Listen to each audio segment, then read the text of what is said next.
Good evening, everybody, and welcome to Wordsmith Playtime, a conversation about why plays work. My name is Ian Mawsey, and I am the de facto technical director here at Wordsmith Theater Company, a Houston-based theater company dedicated to the creation of new works from the planning stages to full production. Here on Playtime, we invite members of the Houston theater community to choose a play they enjoy and are familiar with, and explain what about it makes it effective. My guest tonight is Matt Hune, artistic director of the Rec Room Theater Company, and head of the theater program at the High School for the Performing and Visual Arts. Thank you for joining us, Matt. Of course. Thank you, Ian. I'm not head of the theater department, but teach acting among a very talented and lovely group of people. So, yeah.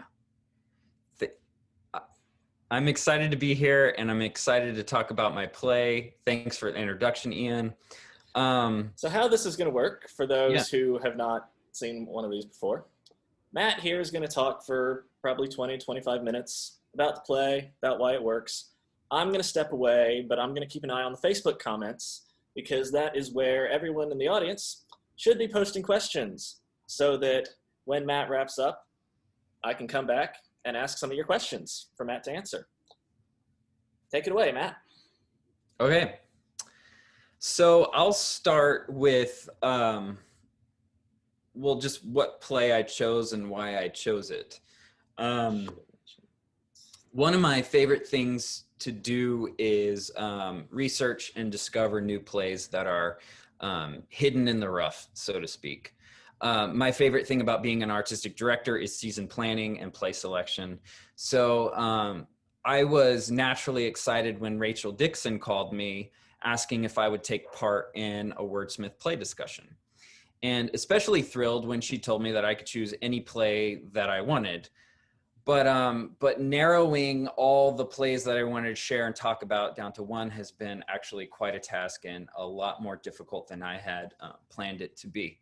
So I was thinking about Wordsmith, and taking Wordsmith's mission into context, I decided to narrow my play choice down to a piece that is relatively new, has never been produced in Houston, and a play that I think deserves a lot more credit and attention than it has received. So I've chosen a play that I have never seen. It's never been produced here in Houston, but a play that I would love to see. It's a play that has often been on the consideration list at Rec Room to be included in our season, and it's a play that I feel was grossly overlooked when it premiered. The play is called Buzzer, and it's by Tracey Scott Wilson, and it was first commissioned by Pillsbury House Theater in Minneapolis, and I think 2012. After that, was produced by the Goodman Theater in Chicago in 2014, and subsequently officially premiered at the Public Theater in New York in early 2015. Now, if you know anything about the Public Theater and what it was up to in early 2015, then you may know why I think Buzzer was overlooked when it opened there in March. A month earlier, in February 2015, the public premiered Hamilton. So I think that if Buzzer had not been cast in Hamilton's shadow, then Buzzer would have gone further earlier. More theaters would have picked it up, and more people would know about the play today. So those of you who do know about Buzzer, awesome. Those of you who don't, I'll go ahead and give a quick rundown of what the play is about. And I think this is a great time to talk about this show. It wrestles with so many things that our country, and more specifically our city of Houston, is currently trying to figure out.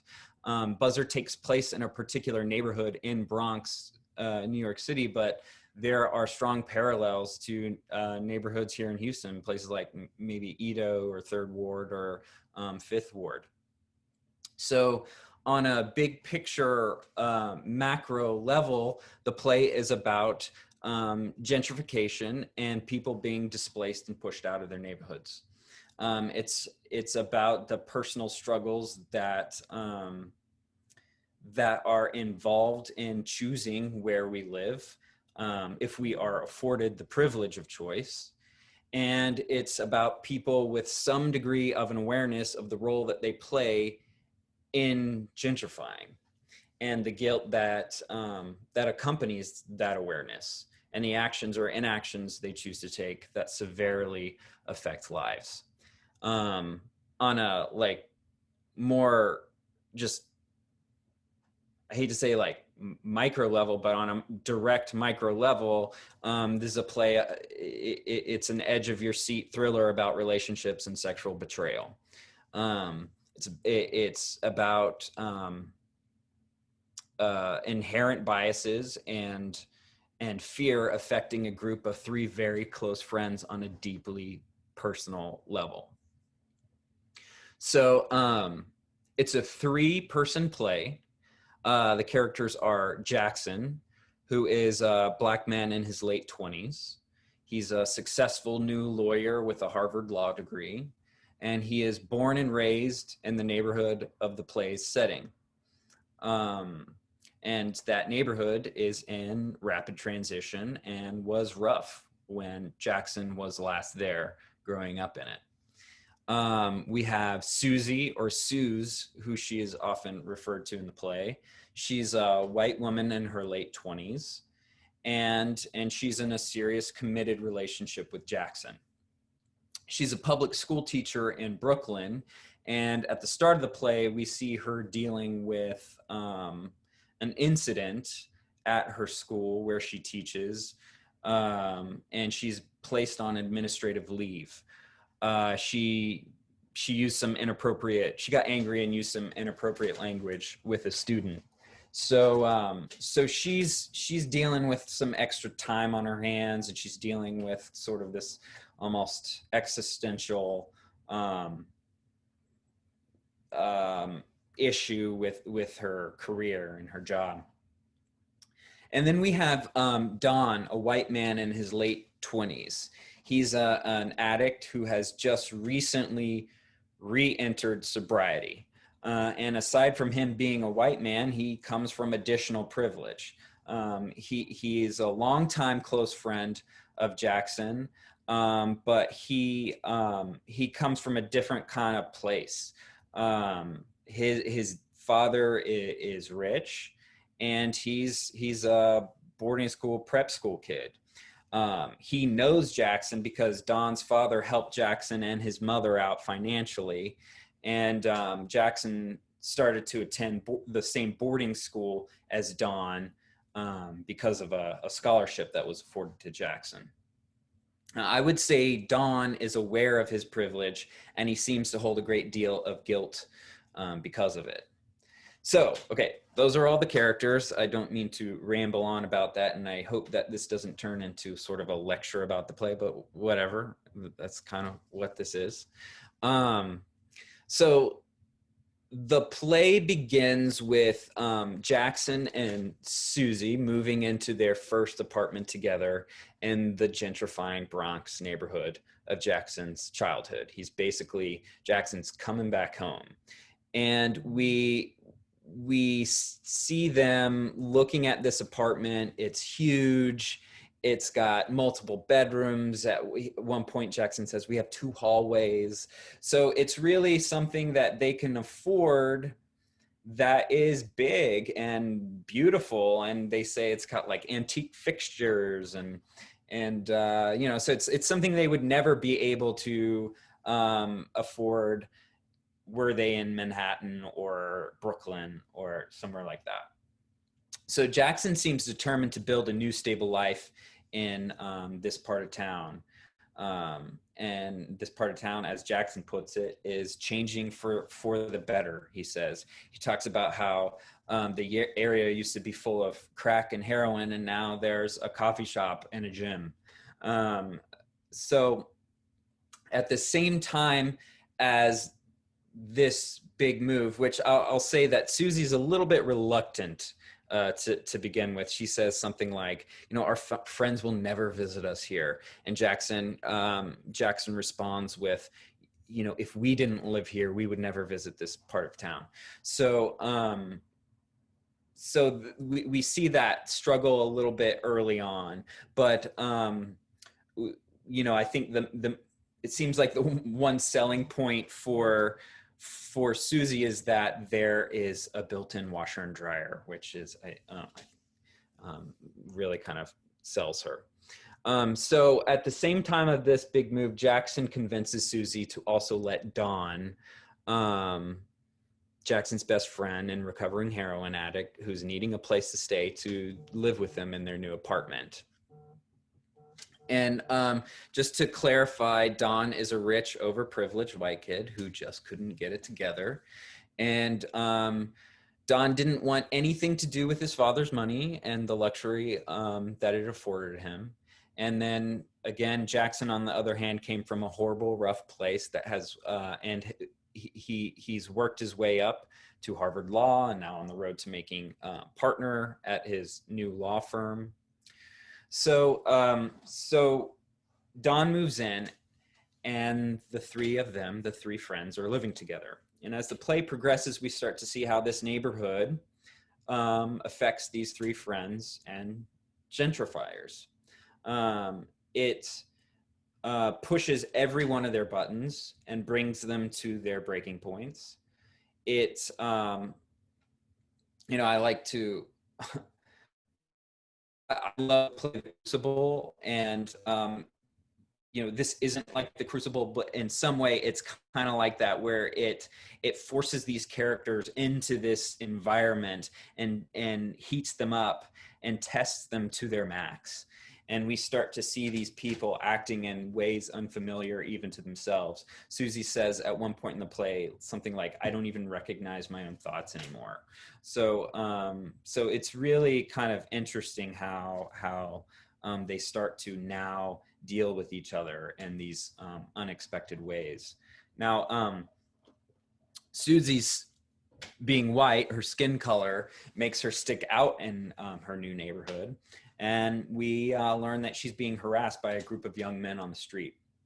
We start to see her fear grow and take hold of her. And she describes walking on the street outside, and she puts on her headphones, she puts on the music really loud, and she avoids making eye contact. We start to see Jackson's fear creeping up as well. There's a line in the play where Susie says something like, she says, "Whenever we walk down the street, you glare at every black man you see.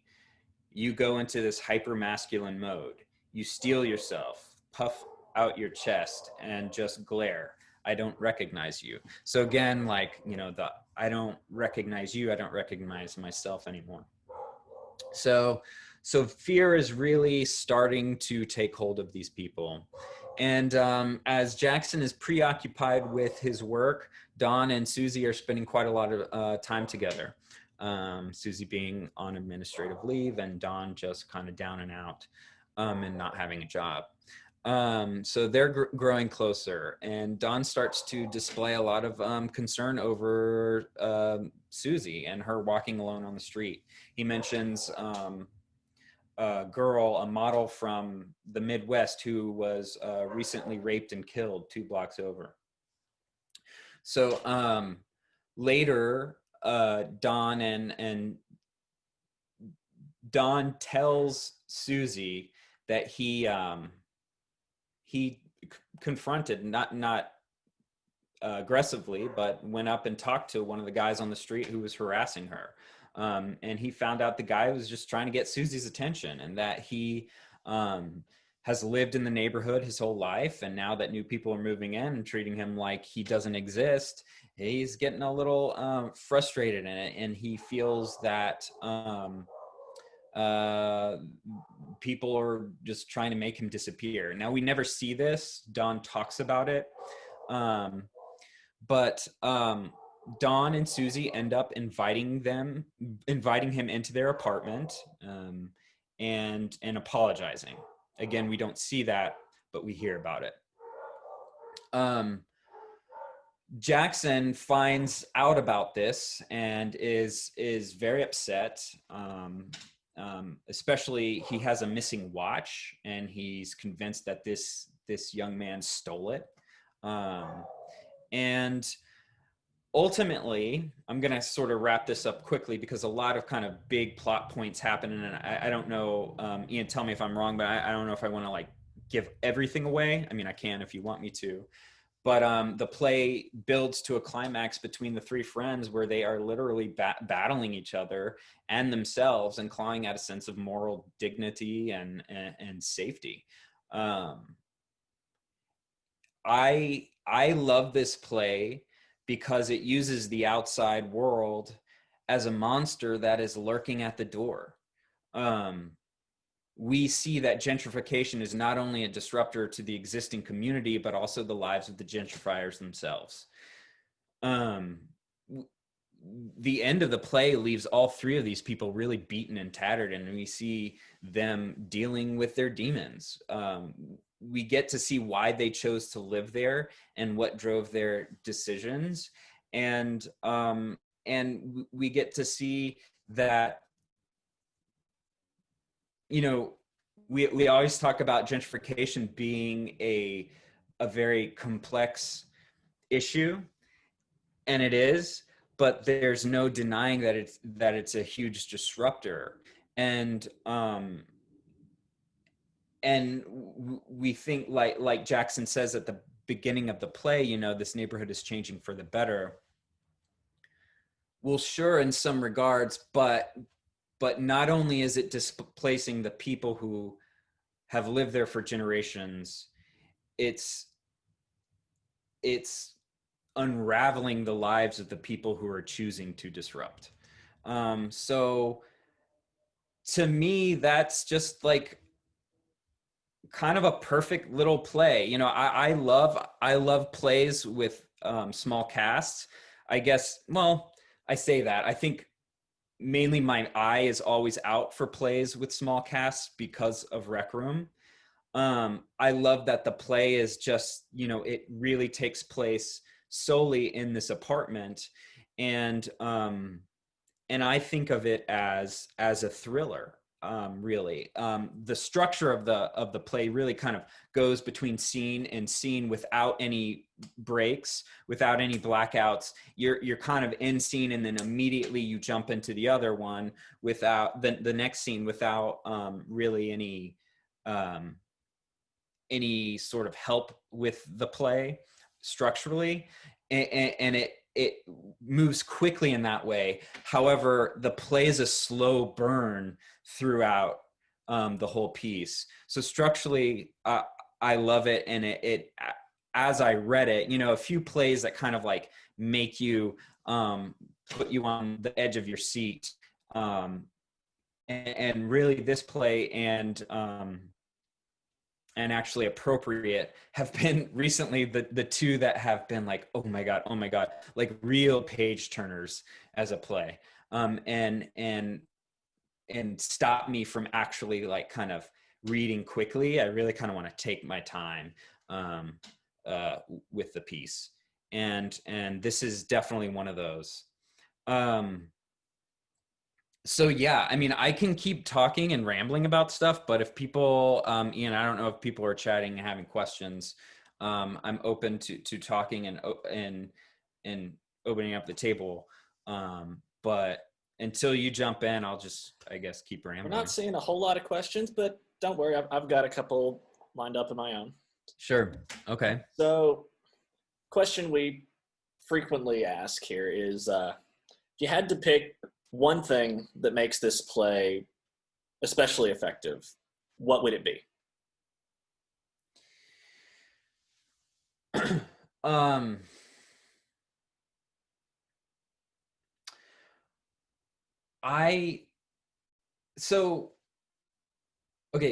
I think that theater is a social service. I think that you know, we are, as theater artists, we have an obligation to propel our society forward and make it a better place to live.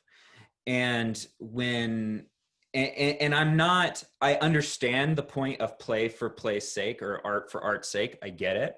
You know, theater like kind of lights me up, but I also understand that it doesn't do that to everyone. And in order for theater to be most effective, it's got to have some sort of bigger picture. It's got to have some kind of social good. Or it's gotta, we always say theater changes lives, and I'm not always sure that that's the case. I think overall, as a art form, sure, it has throughout history, but is it right now? I don't know. But this play truly does deal with issues we are uncomfortable talking about. It deals with something our community is wrestling with, and so like it has like a big picture, kind of like I said earlier, it has like a macro kind of like drive with it. But that's not like its focus. Its focus is these three people. And I think any play does this, any good play. But this is just so effective at it. It really is these the three people and their relationship, which really is what hooks us in, hooked me in, and is so captivating. And you are really actually rooting for all three of these people, even though they are ultimately displacing people outside of their door. So I would say, it's sort of kind of an abstract thing. It's not necessarily a concrete thing, but the strongest thing about this play, I think, is its larger effect by focusing on this kind of small distilled group of people.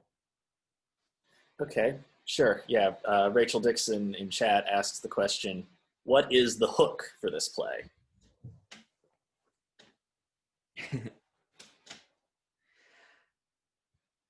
I mean, yeah. I think kind of that, well, here's another thing. I know these people, and I actually am these people. And I do think, the play was written in 2015, and the characters are late 20s. I'm in my mid 30s. I just feel like this speaks to my generation. So for me personally, that kind of is the hook, and this is something that I see happening. It's happening with my friends here in Houston, and just talking about gentrification. I'm doing it. My friends are doing it, and also my friends are being affected by it. So that really, to me, that's it. And also, it's just like a classic, brilliant relationship drama. So another question from Rachel: whose point of view is the story told from, and is that point of view a variable that matters, or is what's important the larger story? I think it starts off as Jackson's point of view, and I think ultimately it sort of kind of revolves around him. And for me, I think, I root for all three of the characters, but ultimately I think I'm rooting for Jackson the most. But I will say it is sort of, I think Tracey does a really good job. The playwright does a really good job at kind of equaling out the power play of all three of them, and not making this a sort of a one character kind of piece. So yeah, it's definitely an ensemble play. But I think, I don't know. Maybe this is just my view of the play, but I do think perhaps Jackson really is the central figure, because he's been on both sides of this. He's experienced the neighborhood as you know, he's from the neighborhood. He's experienced before it was gentrified, and now he is a gentrifier. He's coming back as a gentrifier. So he kind of like, you see him really, his progression and growth and arc of the play, I think, super interesting and kind of drives the whole piece. Okay. Here's another question from chat. Why is this play having a hard time getting produced here in Houston? I don't know. I think mainly is just like people don't know that much about it. I mean, I think it was just sort of forgotten about because of Hamilton, honestly.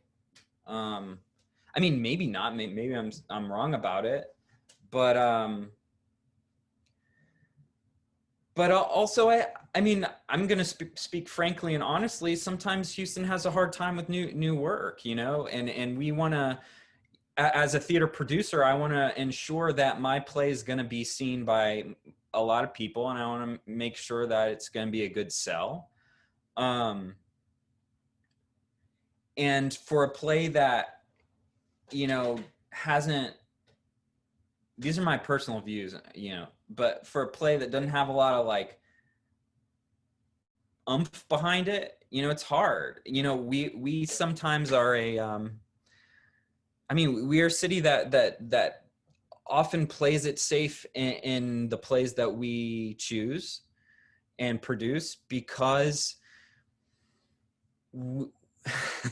we're not necessarily known as a theater town. I think we have fantastic theater here, but we don't always take the risk on new plays. And I'm a fault of doing that as a theater producer. But this is a play I would absolutely take the risk on. The only reason I'll say the only reason I haven't at Rec Room is I view putting together a season like putting together an album, and everything is in conversation with each other. Every play in a season is in conversation with each other, and you haven't yet found the season that it works in. Yeah. Yeah, that's it. I mean, it's not to say we won't, but you know, maybe someone will jump on it before we do. So I don't know. I mean, and if so, great. Like this is a play that deserves to be seen here. And also, we have some amazing actors who would be great in these roles. So one of the things you mentioned earlier was when you were talking about the play, you said that the scenes go pretty much one right into the other, so it doesn't have a lot of time to breathe. Is that something that you feel, obviously you feel probably makes it better as a show? It wouldn't have the same effect as if the characters got some time to breathe. But I was going somewhere with this. I'll say, yeah. I mean, to me, that's what drives a play, and that's what makes it a thriller. I mean, it's really not described as a thriller, and I may be the only person to say that. But I think I think it's thrilling, and I think it is horrific in a lot of ways. It's sort of like it makes monsters out of these things that we view as so just everyday, mundane, regular things. Gentrification, just thing that happens. Our cities grow, and we especially in Houston, we knock down old buildings to build anew. So it's just life, or the way we run our cities. But it makes a monster out of that, and that's what I love. And then so by taking out like and the end of scene, it like makes this thing completely keep moving, and even though it is a slow burn, by the time the end happens, you're like, holy shit, like, oh, like you're just kind of like kicked in the gut a little bit. The last scene actually is it's a scene where okay, so the whole play takes place in the apartment, except for the last little scene. And I'm gonna give this away, but maybe I shouldn't, but it's okay. Fine. Um, it takes place in the lobby of the apartment building, and we see Susie walking in, and a young black man, and it says in the play with like baggy pants, kind of walking in after her, like kind of following her, and she closes the door on him. And there's this like moment where she closes the door, she's looking at him, he's looking at her through the window, and he says, "Can you let me in? I forgot my key. Please let me in. I forgot my key." And she says no, and that's the end of the play. So we really see, like, she is now, I mean, I don't know what happens, but I don't think, who knows? I don't think it's good for her relationship, because it's strained. They're living in this environment that both Susie and Jackson are now afraid of. So I don't know what happens, but I don't think it's good.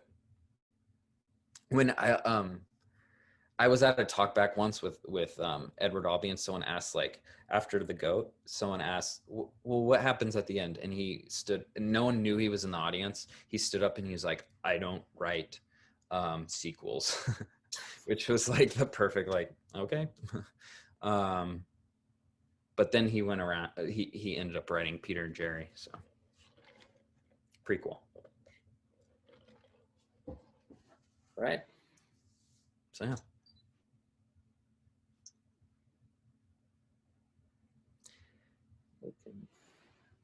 I don't know if anyone has any more questions, but Not seeing anything else. I am, we've been going for over half an hour, so we can wrap this up probably at any time. yeah, I just feel like I've been rambling about the play. I again, like, I'll reiterate, if anyone has chance to read it, see it, or produce it, I don't know who's watching this, if we have big audience or not. I know people may be preparing for the hurricane, but I do think that this is a play that absolutely deserves to be seen, and it's absolutely worthwhile. And the playwright is someone to look out for as well. I mean, I think is there a show called The American or Americans or something? I think she writes for that. But she's done a few plays that have premiered at the Goodman. So yeah, I don't know. Yeah, she's been a writer for The Americans. Okay, cool. Yeah, so Tracey Scott Wilson, someone to look out for as a playwright. All right. Well, I think that it is perhaps time to wrap it up. Thank you, Matt, for joining us. Thank you. Thank you to everyone who asked questions. Thank you to everyone who joined us here on Facebook Live. Spend part of your Monday evening with us. Our next Wordsmith Playtime is going to be in 3 weeks, not 2, because 2 weeks would put us on Labor Day, and we don't want to do that. So we're going to have Reginald Edmond on Playtime on Monday, September 14th. Reginald's a playwright we've worked with before a couple of times, and I'm sure it's going to be a wonderful time. So stay safe, everyone. Take care of yourselves, and we'll see you then.